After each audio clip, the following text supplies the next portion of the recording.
gentlemen, may I have your attention, please?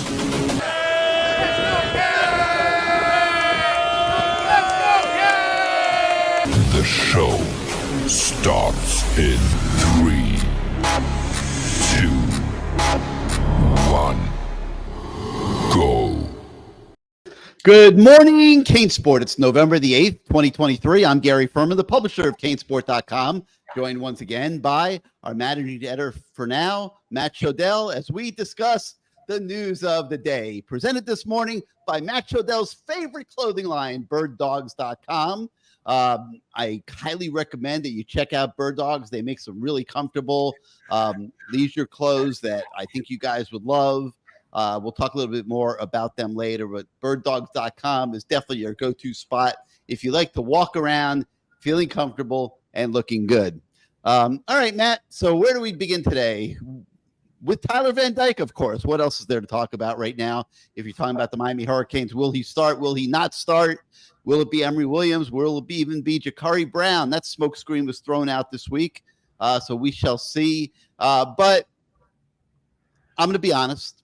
Okay, I have not slept since Saturday night. Worked very late after the game. Couldn't fall asleep. Kept replaying the thing over and over again. Had to go to the airport, catch a flight. We worked all day on Sunday. Tried to go to sleep Sunday night. Couldn't sleep. Monday, I'll confess, I took a nap for about an hour. Last night, still couldn't sleep.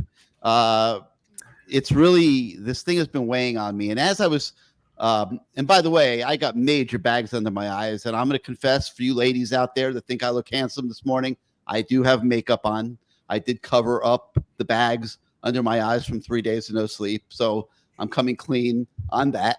But you're trying to pick up women? Aren't you married? I'm just coming clean. What show do you think you're on right now? I'm just coming clean.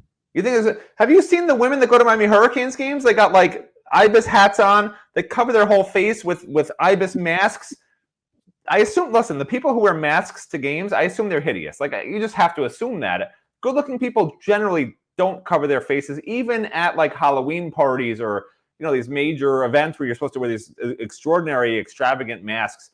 Good-looking people, they don't cover their faces. Like, that's just the thing. I am just coming clean. I put makeup under the bags of my eyes so I wouldn't look like an owl here on the show this morning. And I just, wanted to be on the record on that and be honest and transparent.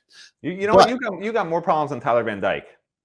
I might. I actually might. Than me. And I have more problems than Tyler Van Dyke. It's amazing, when you don't sleep for 3 days. Like, you'd be amazed how many problems you realize you have because you're just lying there, just thinking about everything.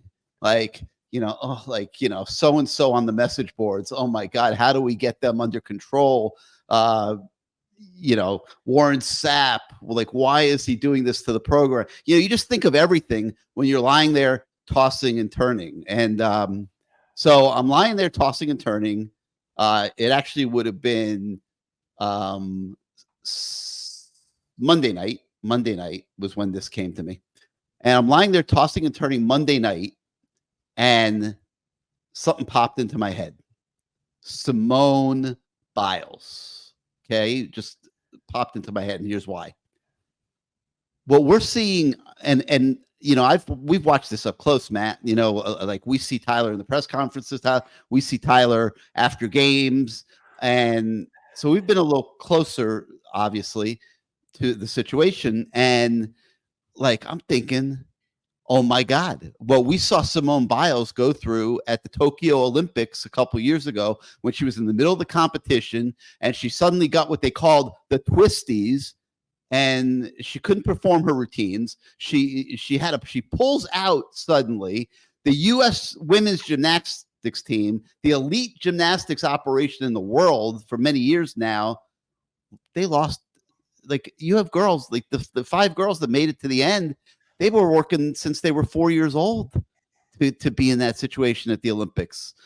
They were going to win the gold medal, which is obviously the ultimate fulfillment of their lives and their careers. And suddenly their star gymnast couldn't perform. Like she couldn't do her routines. They called it the twisties.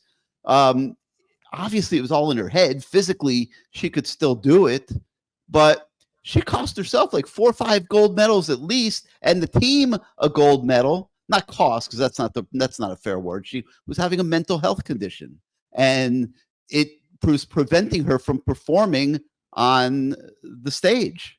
And I'm thinking to myself, and I've been sitting there for a couple weeks now. I think I've said this before on the show, like watching Tyler Van Dyke out on the field. And I've been saying to everybody around me in the press boxes, there's something wrong. Like we've been watching Tyler for 3 years. Like, this is not Tyler. There is something wrong. He doesn't look right. His body language is not right. His facial expressions are not right. He looks very depressed.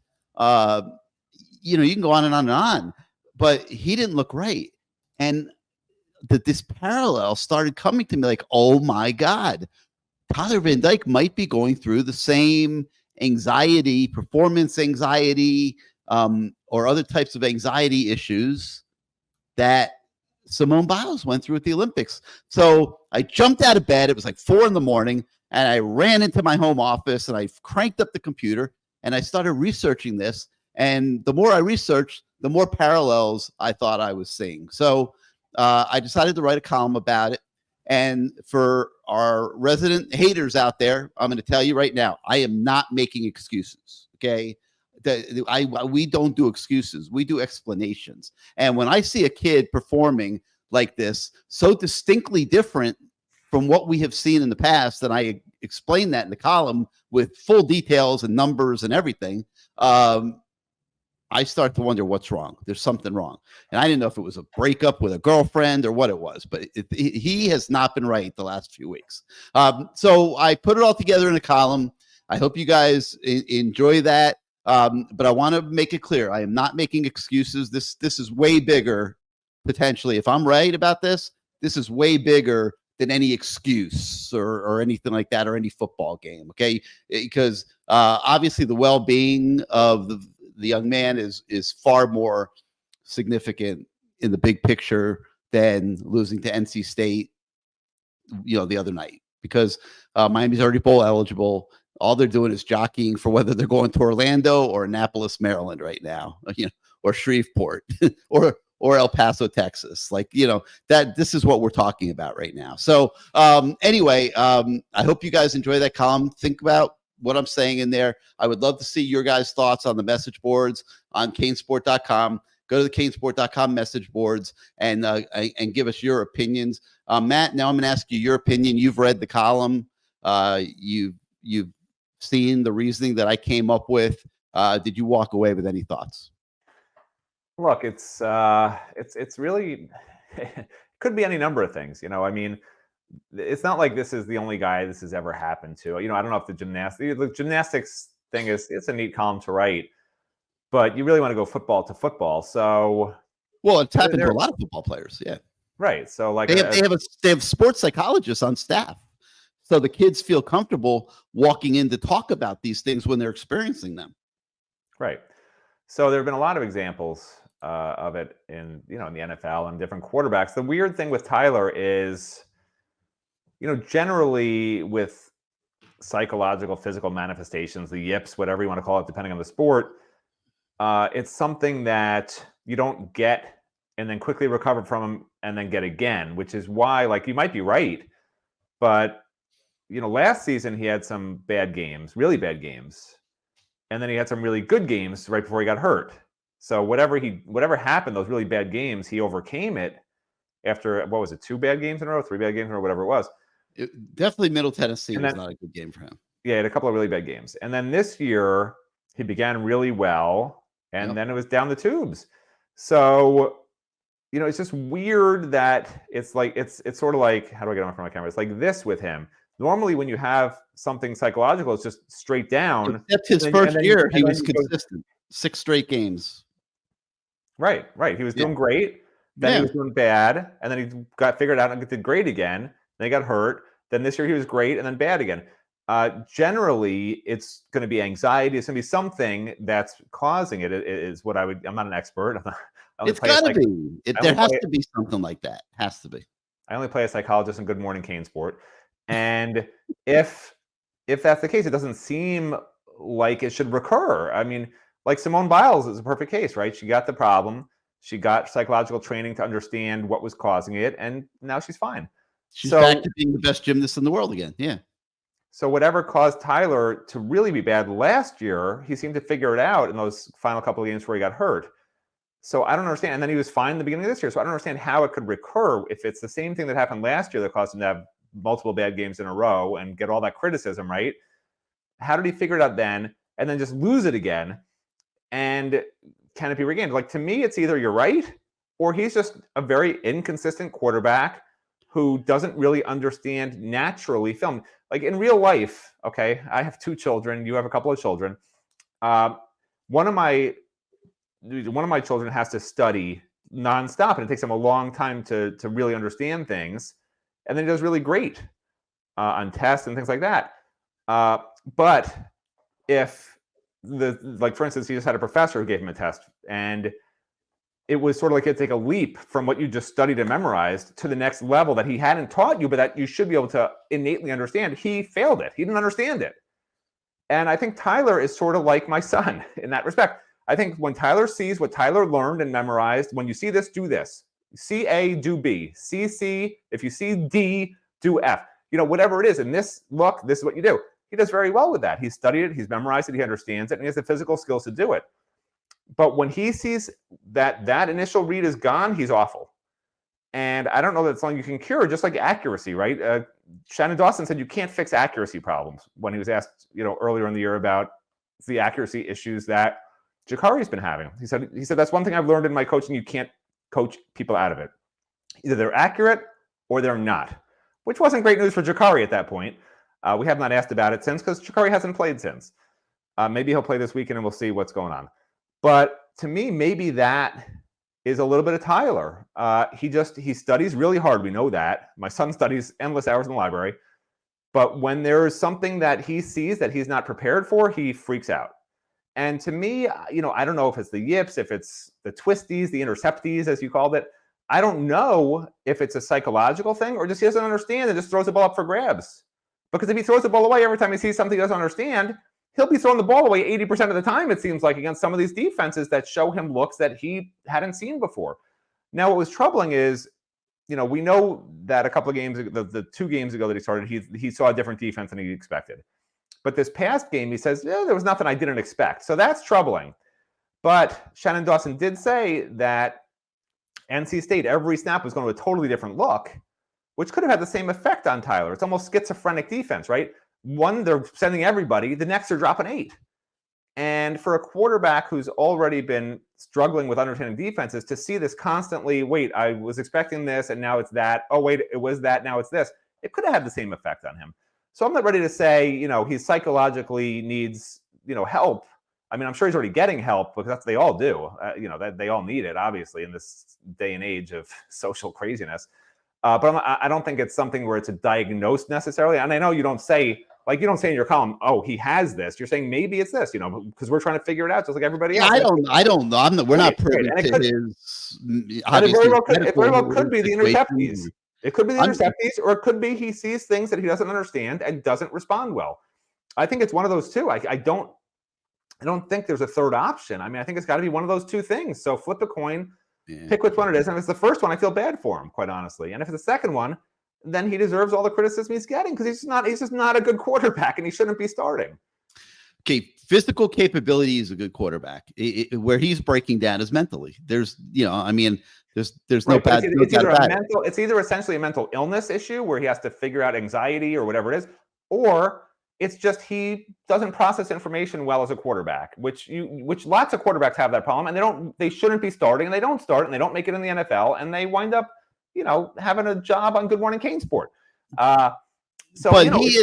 He was when he played well. I mean, he sees things he understands. He does extremely well. Yeah. When he plays against bad competition, his receivers are wide open. He plays extremely well. Yeah. When there's tight coverage, Rambo and those guys made some he had Rambo that first year, who was playing unbelievable those last 6 games. Who he was almost like lots of times he was able to just throw it up, and Rambo would make figure out a way to get to the ball and make the play. I mean, not diminishing Tyler's numbers or his performance, but he doesn't have Rambo right now. Okay. Colby Young is maybe the closest they have to Rambo. Maybe should be getting targeted more, but he doesn't have anybody that's producing like Rambo. But anyway, so this is a tough week for Mario Cristobal and Shannon Dawson, because there is no question that a Tyler Van Dyke that is right gives them the best chance to win Saturday night. Florida State's an explosive team. They score a lot of points. They got a lot of offensive weapons themselves. The game figures to be a shootout if Miami's in it. Like, I don't think this is going to be a 10-6 game in the fourth quarter this week. I think that this is going to be more of an offensive game for the team that wins it for sure. And there's no question that Tyler Van Dyke gives them the best chance to put up 300-400 yards passing, be able to score in the 30s, and keep up with Florida State. I mean, I don't know that it's reality to expect Emory Williams at this stage of his career, with one game of controlled offensive experience, to go out and get into a shootout. Like, I don't know that that's reality, and I don't know if it's reality for Lance Guidry's defense to totally shut Florida State down either. So they're in a little bit of a dilemma. Obviously, they want to win the game. They feel they can win the game. It's a very toxic environment right now. Those of you that are on social media understand what I'm talking about. If you've been on the message boards, there's a lot of anger right now over these last two games, that the way the quarterback has played, or really, I guess to a degree, the last 3 or 4 games that he's played, and the anger is boiling over, and it's a very toxic environment right now in Miami Hurricanes Twitter world, universe, message boards, whatever. And man, I don't know if it's reality that Tyler Van Dyke can wall himself off from all that. I don't know, that that's possible. I guess you cannot go on Twitter, you cannot go on message boards. But can you totally wall yourself off from the degree of outrage and anger that we've been seeing? It depends on the person. I mean, I can wall myself off from you. That's easy. Okay. I mean, I can say, man, I've had enough of Matt. I can hit this button. You're gone. I don't have to deal with you anymore.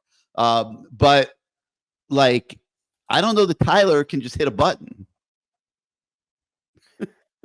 It depends on his support system. It depends on his family, Xavier Restrepo, the people he cares about. Because the truth is, you don't need to be on social media. The young people out there tend to be on social media. People like Tyler should not be reading message boards, hearing about message boards, hearing about anything. All they need to do is focus on their own business and do their own business. And I know the temptation is to look at what's out there. And the problem is, a lot of young people nowadays and professionals nowadays, they do well in certain games, and they want to read about how great they're doing and see how much people are loving them, and for whatever reason. And it's a problem, because honestly, it's a problem of self-confidence.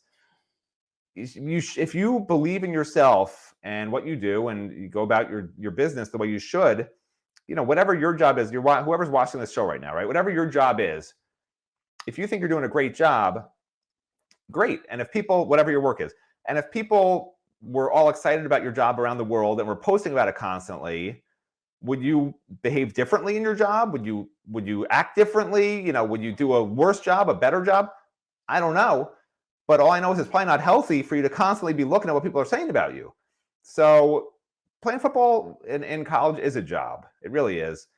And you have to hope that they're trained correctly. I remember when Randy Shannon was the coach, he actually forbade, depending where you're from. He, well, one of them's correct. I don't know which one. He forbade his players from going on social media. He made them all never send out tweets, never do anything. And this was a while ago. It didn't go over very well with the players. No Instagram, no Twitter. Can you imagine a whole team of players not being allowed to do anything like that and getting in trouble if they sent a tweet out? But that's what he did. And the reason is, he knows the effect that social media has when things aren't going well. Because if players are going to look at stuff when they're doing great and they want to get loved up, they're going to look at stuff when it's going bad too, because that's just what they do. It's what they're trained to do mentally. if you're looking at stuff when things are going well. So I don't know how you prevent it. If Tyler is hearing about it, then yeah, he's going to be a head case. It would be that way for anybody with the vitriol out there in Hurricane Nation about his performance. And it's a sport. People pay their own money to watch him throw interceptions. And that's not something anybody is going to be happy about. So he should expect it. It comes with the territory. And if you want to be a quarterback and a great quarterback, you have to either look at this stuff and take it with a grain of salt and just laugh at it, or not look at it. It's one or the other. And if he's not doing either of those, then he's in trouble. And honestly, I don't see a world, no matter what happens these last games, I don't see a world in which he returns to Miami next year. 2 years of inconsistency. The fans, imagine if he comes back next year and has a couple of bad games, then it's on Mario, then it's on Shannon Dawson. Why is he still starting? You almost can't do it. It would ruin the Miami program and the coaches if they bring him back for another year and the same thing happens, because fans then would stop going after Tyler and it would become, what are these coaches doing? They should be fired. And you know what? They might have a point. If you bring back Tyler and he's your starter next year and he plays terrible and costs you 2 games out of the first 4 next year, they would have a point. So again, I don't see any world in which coaches are going to gamble on allowing Tyler to return and be their starting quarterback in 2024. I think he's done it at Miami. And along those veins, I have no problem with Ja'Carri Brown starting at Florida State. I'd rather he starts than Emory. And if Tyler really is done, I don't know that Ja'Carri gives you a better chance of winning than Tyler, because I haven't, we're not allowed to practice anymore. And I don't know if he's accurate throwing the ball. But if Ja'Carri can throw accurate passes within 15 yards of the line of scrimmage, with his athletic ability, he's probably a better option to win the game than the Tyler Van Dyke we've seen the last 4 games. There's no doubt about that. So we don't totally agree. We're close, but my thing is, like, I don't know what they're going to do. I mean, I think this is a brutally tough decision this week. We know what this game means to everybody, fans, coaches, players, they've got a brutally tough decision to make. Matt, what do you think? How do you think it's going to play out in terms of the quarterbacks? Yeah, who's starting Saturday?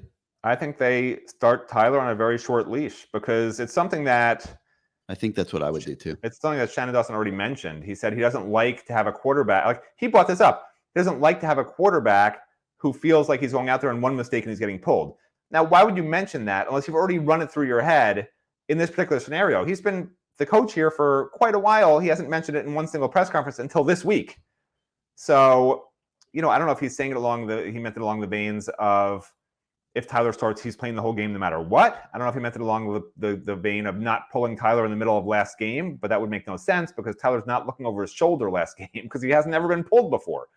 But that's what I would personally would do that, because the last thing you want to do is have Tyler on the bench. Ja'Carri starts the game. Miami falls into a hole. Ja'Carri's playing badly. Now what do? You burn Emory's red shirt in a game that's already over, potentially? You bring Tyler in when you've already benched him? I mean, it's an unwinnable situation. So I think the best scenario for Miami, start Tyler. If he's not moving the offense by the end of the first quarter, Ja'Carri's the guy, and you just ride or die with Ja'Carri at that point.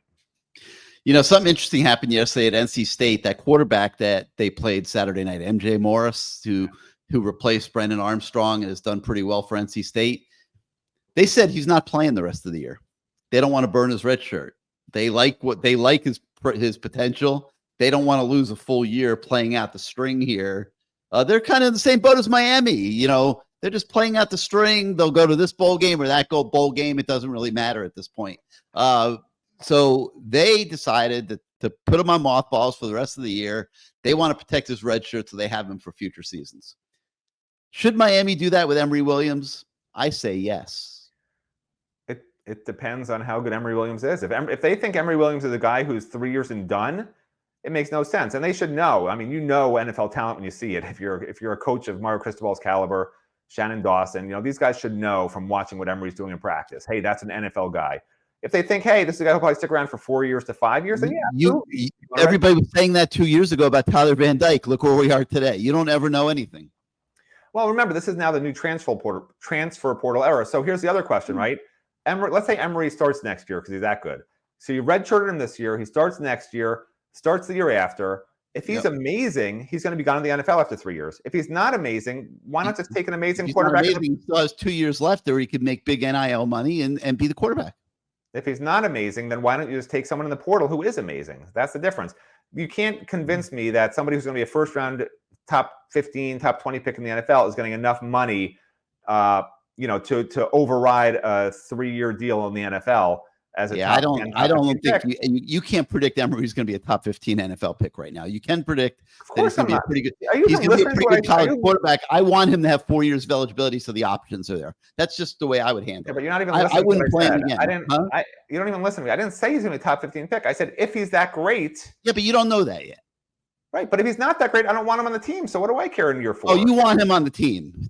I think Emory Williams has shown you enough that you want him on the team, whether he's QB1, QB2. Miami needs – have you followed college football this year? The top quarterbacks are making their teams pretty good. The 5 quarterbacks who are all first-round, second-round picks are making their teams pretty darn good. I don't need a 3rd to 5th-round pick at Miami. Like, if Emory's that guy, great. He'll have 2 years to start and whatever.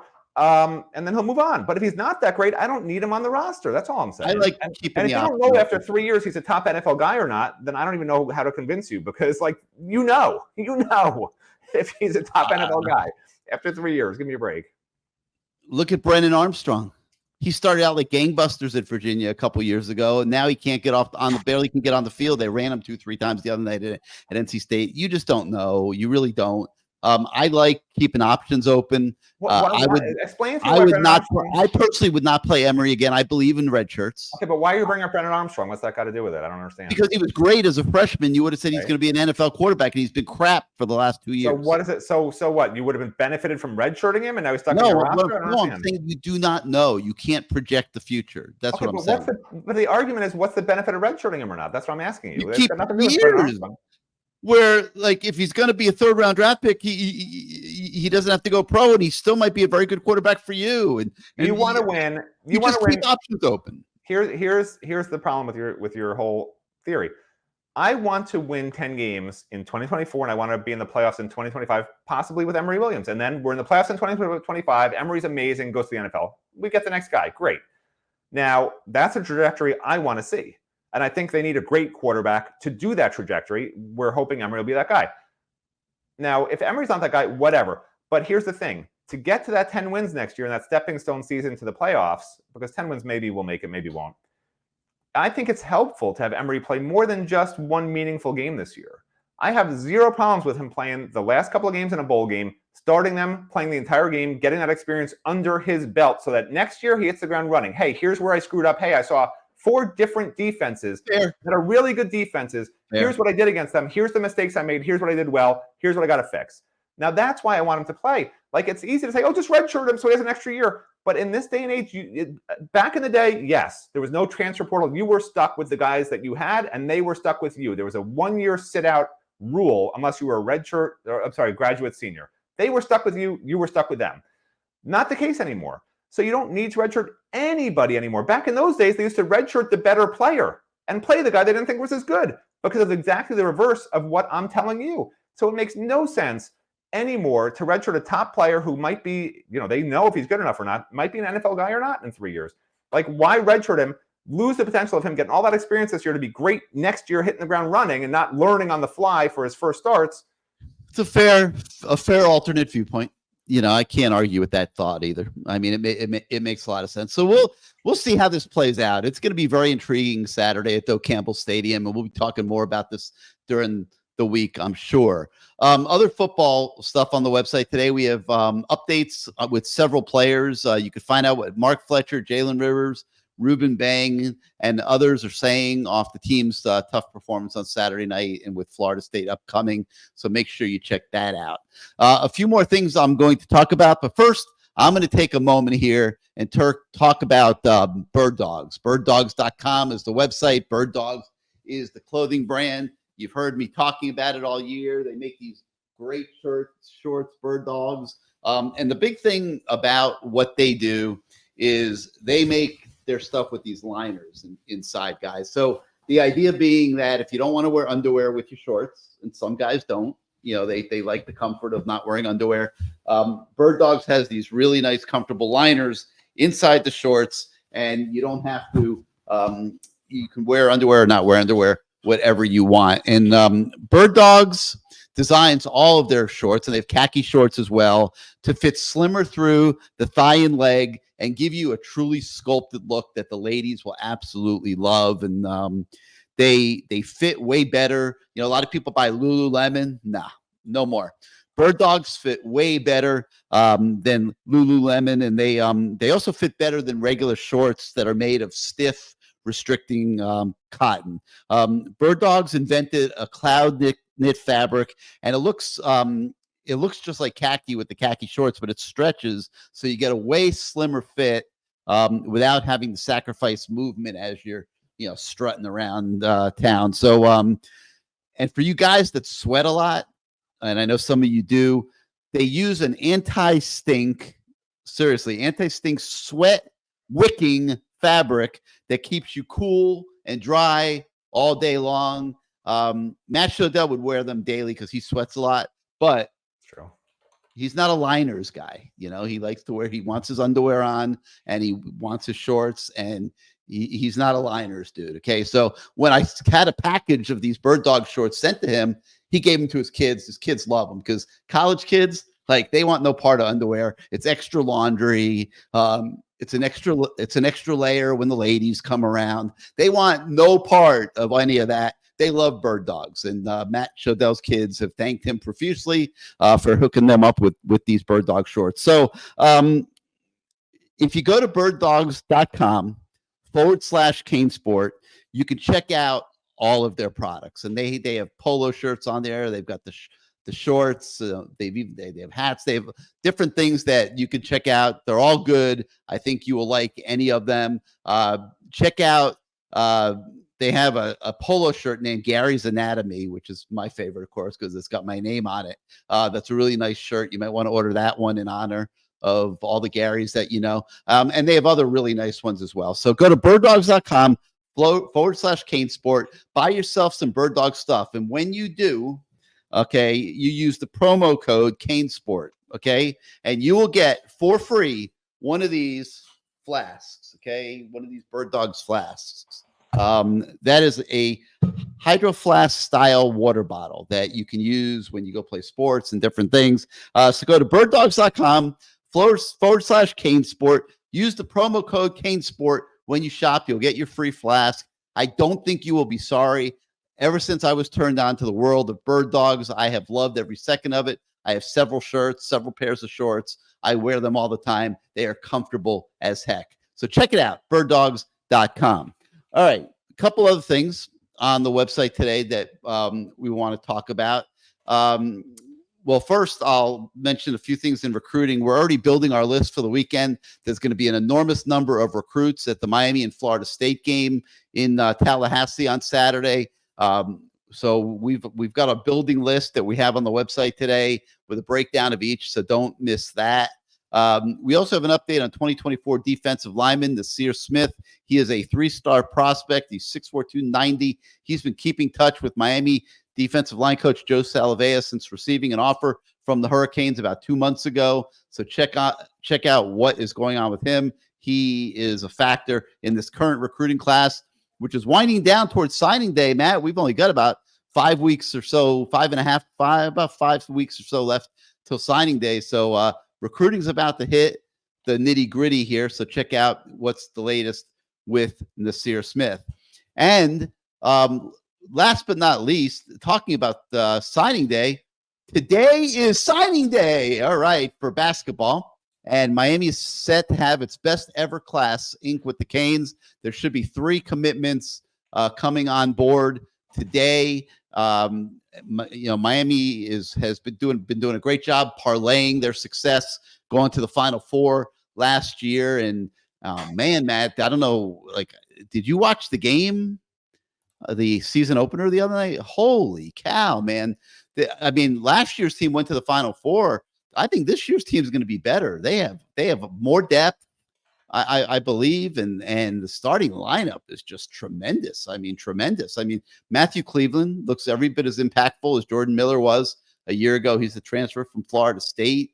Norchad Omir looks just absolutely in beast mode all the time. Wooga Poplar is an NBA player now. He looks phenomenal. This team is really, really good. And of course, Nigel Pack's still reigning in his threes.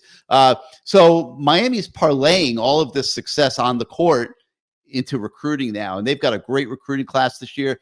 And one of the guys that is going to sign today is a young man by the name of Jaleel Bethea. And if you want to see something amazing, look him up and look at his highlights. Oh my God, this kid is phenomenal.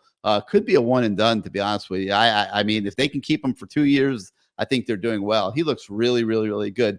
Well, Azubi Charles had the chance to have an extended talk with Jaleel Bethea, and we've got that Inside the Lines feature on the website today in honor of the day that Jaleel is going to sign with Miami. So you can check that out, as well as the story on all three kids that are going to sign today. Couple program notes. If you missed CaneSport Live last night, we've got the replay on the website this morning. And tonight at 8 o'clock, be sure to tune in, as always, to the Lamar Thomas Show. And those of you that watch the Lamar Thomas Show, it's always a lot of fun. And I'm not sure yet who the guests are going to be tonight, but it's always a good group, and it should be very interesting. And Lamar's got some buddies, like he coaches in the XFL with Terrell Buckley, who obviously played for Florida State. I got a feeling that he's going to bring Terrell Buckley on the show tonight, and we'll have a little Miami, Florida State smack talk going, but we'll see how that works out. But watch the Lamar Thomas Show tonight at 8 o'clock. If you're on YouTube right now and you like this show, like this channel, hit your subscribe and like buttons. It'll help us with the algorithms at YouTube in growing our audience. If you are not yet a subscriber to CaneSport.com, we have a big game special going on right now. You can get 50% off your first year of CaneSport.com. Your subscriptions allow us to do what we do every day to try to enhance your fan experience. We greatly, greatly appreciate everybody jumping on board and supporting the cause by being a subscriber to CaneSport, and be a member of our great community of fans that are on the website every day yakking it up with each other, sometimes slugging it out too, but it's all in love and fun. So that's going to do it for Good Morning CaneSport. Thank you so much for starting out your day with us. For Matt Shodell, I'm Gary Ferman. Have a great one, and we will see you again next time.